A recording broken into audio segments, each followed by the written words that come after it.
చేద్దాం. ఫిలిప్పీలకు రాసిన పత్రిక బైబిల్ స్టడీలాగా ధ్యానం చేద్దాం. 4వ అధ్యాయము 19వ వచనం బాగా పరిచయం అన్నమాట. మీ ప్రతి అవసరమును తీర్చును. కాగా దేవుడు ఎలోహిం తన ఐశ్వర్యము చొప్పున యెహోషువ మెస్సయ నందు మహిమలో మీ ప్రతి అవసరము తీర్చును. మహిమలో మీ ప్రతి అవసరము తీర్చును. మహిమలో మీ ప్రతి అవసరము తీర్చును. కొద్దిగా ఈ మాటను ధ్యానం చేద్దాం. హల్లెలూయా, హల్లెలూయా. అనేకులకు ఇది ప్రార్థన చేసేటువంటి ప్రియులందరికీ ఇది నోటెడ్ అయిపోయి ఉంటుంది.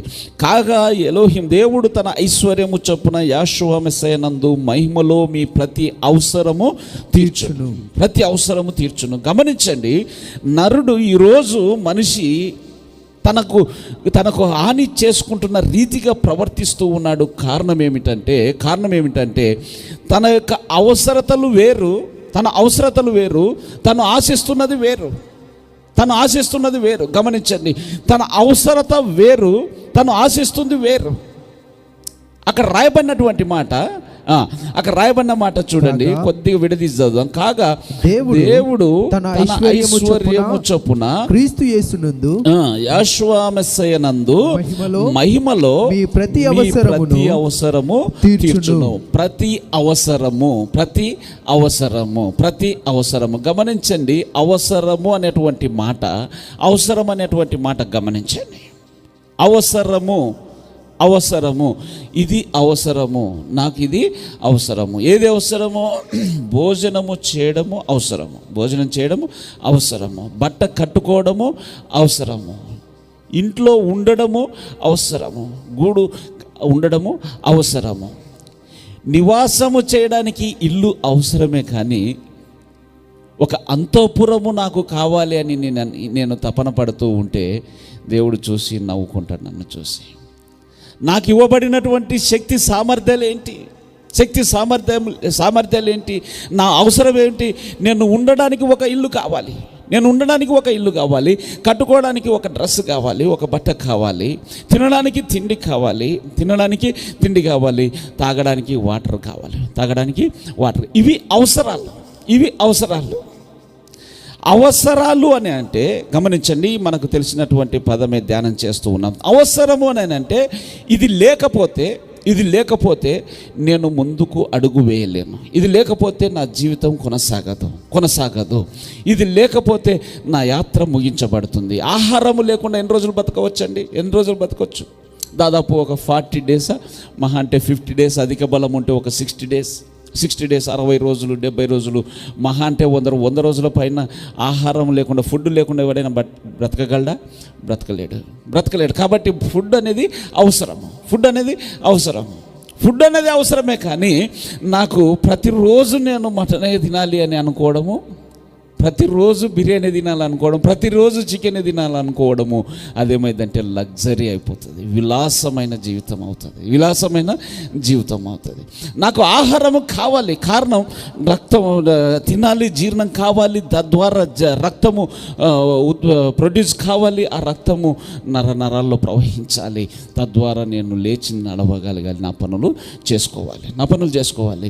ప్రతిరోజు నేను బిర్యానీ తింటాను అని అంటే దేవుడు అంటాడు, అరే ఇది నీకు అవసరము.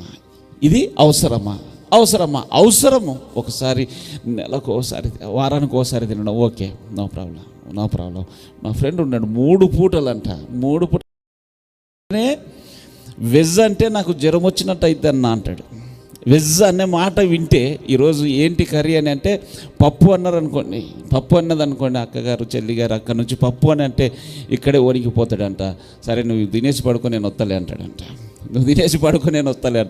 ఏంటి ఇక్కడ నాన్ వెజ్ తినేసి.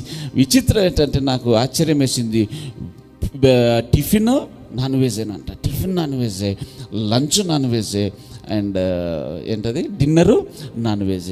ఇంకా అక్కడ ఉన్న సమస్య ఏంటంటే ఈ మనిషి సరిగ్గా పనిచేయడు, పని చేయకపోగా ఇవన్నీ కావాలి.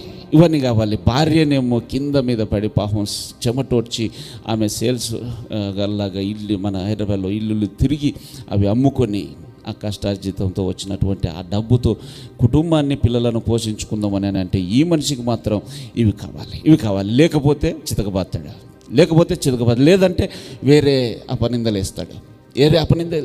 ఆమె భరించలేక ఆ మనిషికి ఒక్కనికి అన్నట్టుగా కొద్దిగా అలా తయారు చేస్తూ ఉంటుంది. తినడానికి ఆహారం అవసరమే కానీ లగ్జరీ లైఫ్ అవసరం లేదండి. అందుకొరకే అక్కడ రాయబడినటువంటి మాట విశ్వాసికి పరమ తండ్రి ఇస్తున్నటువంటి ఒక ప్రామిస్ వాగ్దానం ఏమిటంటే మీ ప్రతి అవసరము తీర్చబడును. మొన్న ఫ్రెండ్స్తో అలాగా డిన్నర్కి వెళ్ళాను. ఫ్రెండ్స్తో కలిసి డిన్నర్కి ఇన్వైట్ చేస్తే వెళ్ళాను. చిన్న వాటర్ బాటిల్ అండి, అది చిన్న వాటర్ బాటిల్. ఆ చిన్న వాటర్ బాటిల్ రయంది గ్లాస్తో ఉంది. అది చిన్న బాటిల్ తీసుకొచ్చారు. ఎంత అనుకుంటున్నారు రేటు? ఇంత చిన్నది 200 ml. షాక్ మతిపోయింది నాకు. 15 రియాల్, 15